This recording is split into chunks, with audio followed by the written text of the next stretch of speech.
हम जानते हैं कि तुम अहंकारा के लिए बहुत परेशान हो। एक पिता के कर्मों की सजा उसकी बेटी को नहीं मिलनी चाहिए। हम इसका पूरा ख्याल रखेंगे, अच्छे से। वचन देते हैं तुम्हें, और यदि हमें कुछ हो गया तो हमारे ऐसे कुछ वफादार हैं जो ये वचन निभाएंगे। राजा जी राज। पुत्री, अपने पिता पर विश्वास रखना, मैं तुम्हें कुछ नहीं होने दूंगा।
क्या कहना चाहते हैं?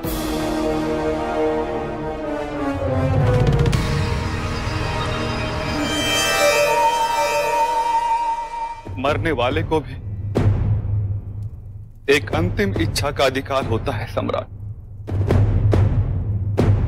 भले ही वो राजद्रोही क्यों ना। बोलो।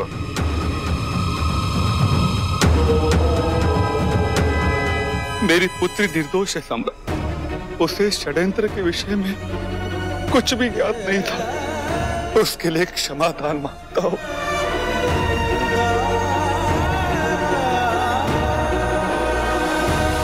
तुमने अपनी अंतिम इच्छा भी व्यर्थ कर दी राजा जी,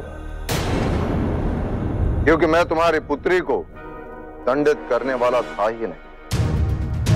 मैं जानता हूं कि वो निर्दोष है और उसे सदैव मेरा संरक्षण प्राप्त रहेगा। तुम्हारे कर्मों की छाया उसे कभी कलंकित नहीं करेगी राजा जी राज। उस पर मैं कोई संकट नहीं आने दूंगा। वो यही इस राजभवन में रहेगी हमारे परिवार के साथ। ये उन सभी के लिए कड़ा संदेश होगा जो मुझसे मेरा सिंहासन छीनने का स्वप्न देख रहे हैं।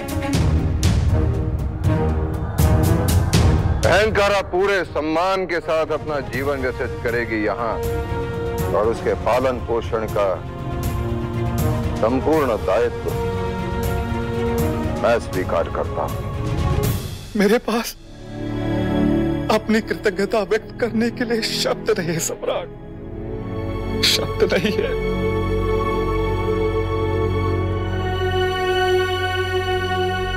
और कुछ कहना चाहते हो?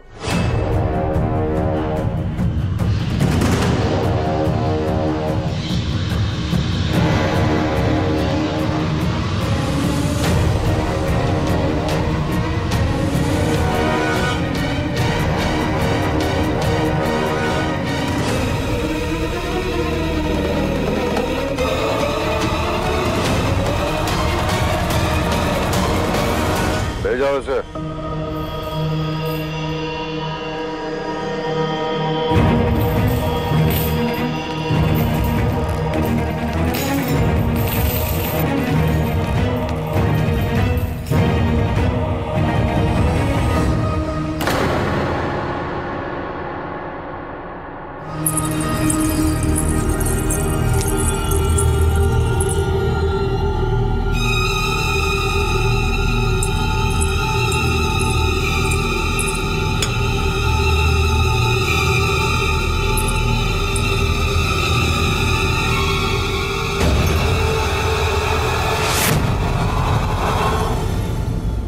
रानी नूर, संभालिए अपने आप को। मैं आपका दुख समझती हूँ, लेकिन ये समय कमजोर बनने का नहीं है। सितारा, हमें तुम्हारे वस्त्र चाहिए। जी? हाँ, यही एक तरीका है जस्टिन से मिलने का। सैनिक हमारे वस्त्रों को पहचानते हैं। यदि हम तुम्हारे वस्त्र पहनकर बाहर जाएंगे तो हमें कोई नहीं पहचान पाएगा और हम जस्टिन से मिल पाएंगे। ये आप क्या कह रही है? बाहर कड़ी सुरक्षा है।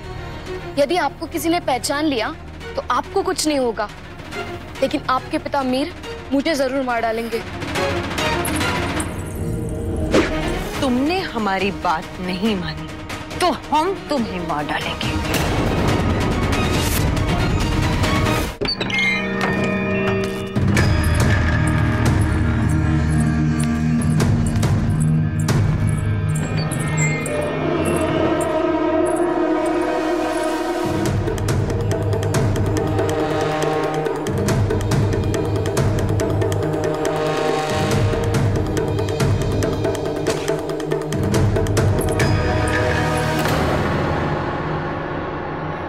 इस घटना का सबसे अधिक प्रभाव राजकुमार श्यामक पर पड़ा है।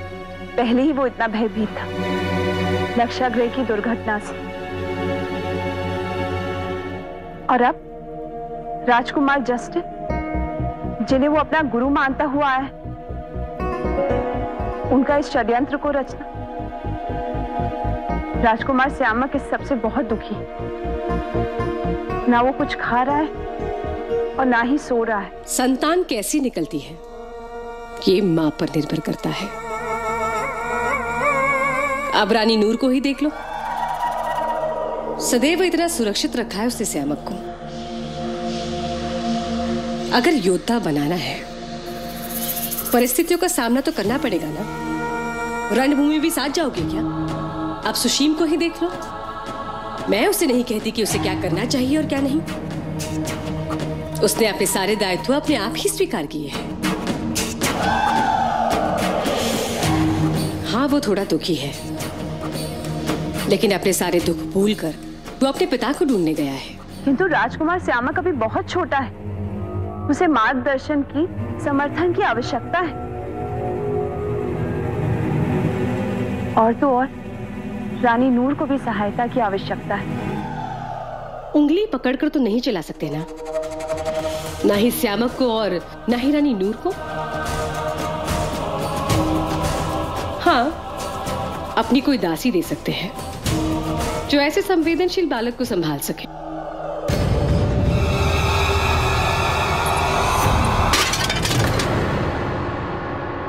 मूर्ख! ये क्या किया तुमने? जी क्षमा कीजिए। क्षमा मांगने से क्या होगा?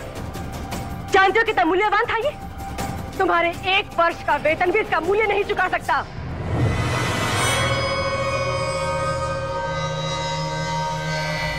ध्यान कहाँ था तुम्हारा? अब समझी। तुम्हारा स्वभाव है ना चुप कर रानियों की बातें सुनना, वही कर रही थी ना। पता नहीं कैसे मूर्खों को रखा है राजभवन में, और तुम जब भी आसपास होती हो ना कुछ गड़बड़ जरूर करती हो।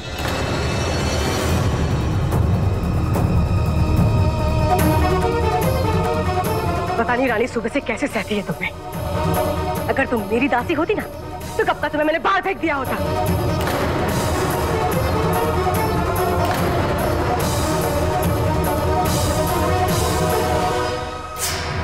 जाने दीजिए महारानी चारुमित्रा। इतनी छोटी छोटी बातों पर आपको क्रोधित नहीं होना चाहिए। आई चलते।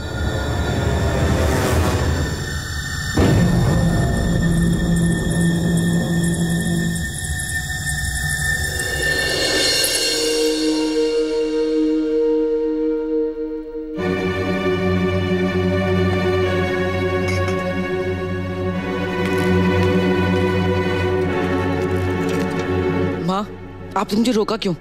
इतनी छोटी सी भूल, और वो आपको क्या क्या कह गई?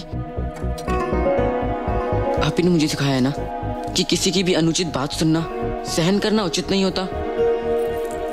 उचित नहीं होता है पुत्र, किंतु यदि कोई शिष्टाचार भूले, नम्रता भूले, इसका अर्थ ये तो नहीं कि आप उसकी उपेक्षा करें। महारानी चारुमित्रा आपसे बड़ी है, वो आपकी माँ से भी आयु में बड़ी है। वो सम्राट की पत्नी है और मैं ये कभी नहीं चाहूंगी कि आप मर्यादा का उल्लंघन करें। ठीक है, तो आप मुझे मर्यादा नहीं लांघने देंगी ना, तो मैं भी अब कैसे इसे छोटे काम नहीं करने दूंगा। कोई भी काम छोटा या बड़ा नहीं होता है अशोक, और ना ही उसे करने वाला छोटा या बड़ा होता है। प्रत्येक कार्य समाज को सुचारू रूप में चलाने में एक महत्वपूर्ण भूमिका निभाता है, और मैं चाहूंगी आप ये सदैव स्मरण रखें। आप किस मिट्टी की बनी है माँ? इतना तिरस्कार सहने के पश्चात भी आप मुस्कुरा रही हैं। मैं जानता हूँ आप ये सब मेरे लिए सहन कर रही हैं। शीघ्र ही कुछ बन के दिखाऊंगा ताकि फिर आपके साथ ऐसा कोई व्यवहार ना करें।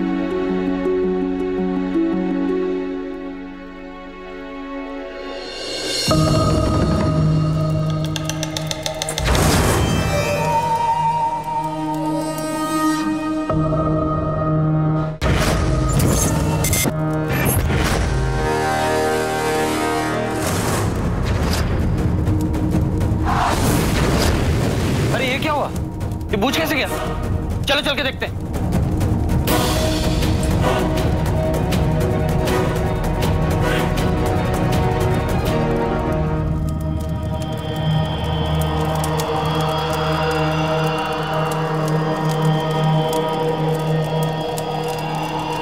नूर,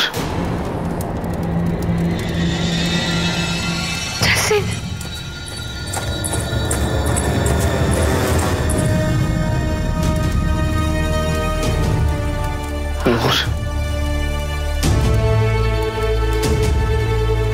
तुम्हें यहाँ नहीं आना चाहिए था नूर। आना जरूरी था।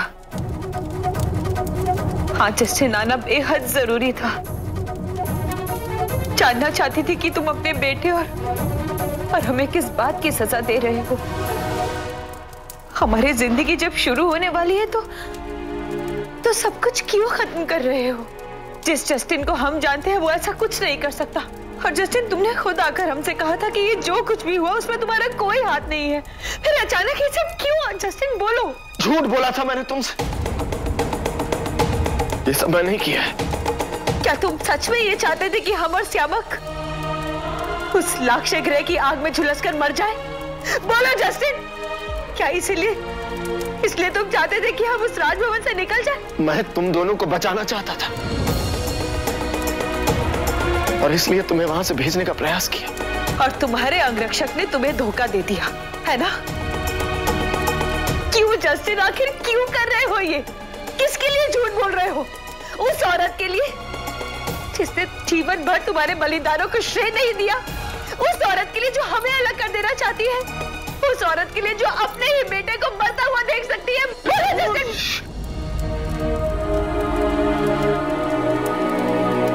अगर तुम मुझसे प्यार करती हो नूर, तो तुम्हें चुप रहना होगा। हमें चुप रहना होगा। उस दिन जब हम श्यामक को आग से डरा रहे थे तब तुम कितना घबरा गए थे जस्टिन। हमारे शरीर पर एक खरोच भी बर्दाश्त नहीं कर सकते और हमसे उम्मीद कर रहे हो कि हम तुम्हें मरता हुआ देख सके। तुम्हें ऐसा करना होगा नूर, मेरे लिए, श्यामक के लिए। श्यामक तुम्हें अपना गुरु मानता है जस्टिन। जब से उसे पता चला है कि उसका गुरु उसे मारना चाहता था, हमारा पुत्र तब से पीड़ा में है। लेकिन हम अपने पुत्र के साथ गलत नहीं होने देंगे। हम उसे बताएंगे तुम्हारी बेगुनाही। हाँ जस्टिन, हम उसे बता देंगे कि तुम गलत नहीं हो, तुम सही हो। अगर तुम मुझसे प्यार करती हो तो तुम ऐसा कुछ नहीं करोगी नूर। मैंने आज तक तुमसे कुछ नहीं मांगा है, लेकिन आज मांग रहा हूं। मरने से पहले एक आखिरी बार मैं जो कुछ भी कर रहा हूं नूर, उसी में तुम्हारी और श्यामक की भलाई है। तुम अपने होश में नहीं हो जस्टिन, क्योंकि अगर तुम होश में होते तो तुम ये कभी ना कहते। हम सबको सच बताएंगे, हम सम्राट को भी सच बताएंगे जस्टिन। नूर, और अगर बिंदुसार ने तुमसे पूछ लिया कि तुम्हें मुझ पर इतना यकीन कैसा है, तो क्या कहोगी उसे? बोलो, क्या जवाब दोगी उसे? क्या उसे कह पाओगी तुम्हारा और मेरा रिश्ता क्या है? हाँ, जरूरत पड़ी तो हम सम्राट से ये जरूर कह पाएंगे। नूर, सच बोलने से कुछ नहीं होगा, किसी का फायदा नहीं होगा, और सबसे ज्यादा हमारे बेटे श्यामक का। क्या स्थिति रह जाएगी उसकी परिवार में? लोग क्या कहेंगे? और प्रजा, क्या प्रजा उसे एक राजा के रूप में स्वीकार कर पाएगी? नहीं नूर, इसलिए तुम्हें ऐसा करना होगा अपने बेटे के लिए। वादा करो नूर, वादा करो कि मुझे बचाने के लिए तुम कुछ नहीं करोगे। वादा करो नूर, मरने से पहले ये मेरी आखिरी ख्वाहिश है, ये पूरी कर दो ताकि मैं सुकून से मर सकूं। वादा करो नूर, कहो कि तुम ऐसा ही करोगे। हम वादा करते हैं जस्टिन।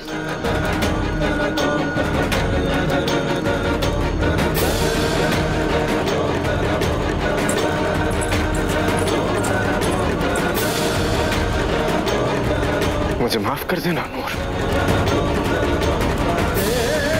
मैंने जो हमेशा तुम्हारे साथ रहने का वचन दिया था, मैं उसे निभा नहीं पाऊंगा, किंतु मैंने जो कुछ भी किया वो तुम दोनों के लिए किया है। और यदि ऐसा नहीं करता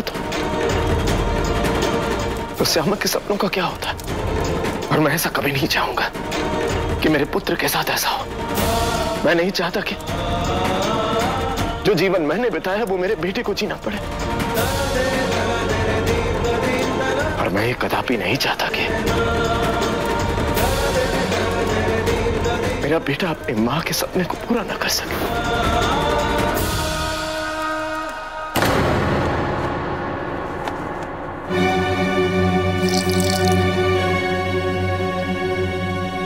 क्या कर रही हैं आप? विश बना रही हूं अपने लिए। अपने लिए? हाँ, क्योंकि बार बार आकर जब तुम मुझसे ये कहते कि अशोक ने तुम्हें पराजित किया है, तो इस बात से लज्जित होकर मरने से तो अच्छा है कि मैं विष पीकर अपने प्राण त्याग लूं। यदि वो पिताजी महाराज तक मुझसे पहले पहुंच गया तो इसमें मैं क्या कर सकता था माँ? अपनी अयोग्यता का बहाना मुझे मत दो सुशील, समझे? पहले ही अहंकार के चक्कर में पड़कर तुम्हें इतना बड़ा अवसर गंवा चुके हो, सम्राट की दृष्टि में बड़े बनने का। और अब जब फिर से अवसर तुम्हारे सामने है, तो तुम्हारे पास उसे देखने की दृष्टि नहीं है। तुम अनुमान भी नहीं लगा सकते हो कि जस्टिन की मृत्यु कितना बड़ा राजनीतिक विषय बन सकता है। अगर कोई बुद्धिमान होता ना, तो इस मृत्यु का लाभ उठाने के लिए 100 योजनाएं सोचता, क्योंकि ऐसे सुनहरे अवसर बार बार नहीं आते हैं। अगर संभव होता तो मैं ही करती, किंतु ये समय ऐसा है कि किसी पर भी संदेह हो सकता है, और मैं इसमें फंसना नहीं चाहती। अर्थात जहां आप फंसना नहीं चाहती, वहां मुझे फंसाना चाहती हैं। सुशीम, तुम बालक हो, तुम सबकी दृष्टि से बच बचाकर वो सब कुछ कर सकते हो जो कोई सोच भी नहीं सकता है। और राजकुमार सुशीम क्या करेंगे ये मैंने सोच लिया है महारानी चारुमित्रा। कुछ ऐसा करेंगे जिससे हम आचार्य चाणक्य पर भी भारी पड़ सकते हैं। और आपने क्या सोचा है, ये कैसे संभव होगा? ब्राह्मणों का पक्ष प्राप्त करना, क्योंकि इन ब्राह्मणों के द्वारा हम सम्राट के निर्णय को प्रभावित कर सकते हैं। मैं समझी नहीं। आचार्य चाणक्य पर लगे आरोपों के उपरांत मुझे समझ आया है कि चाणक्य के संबंध में ब्राह्मण मत पूर्णतः विभाजित है। जो रूढ़िवादी ब्राह्मण है, जो शुद्धाचरण वाले हैं, उन्हें लगता है कि चाणक्य अपने पद से भटक गए हैं, और जो मध्यमार्गी ब्राह्मण हैं, वो चाणक्य को सम्राट के सलाहकार के रूप में देखते हैं, उनका समर्थन करते हैं।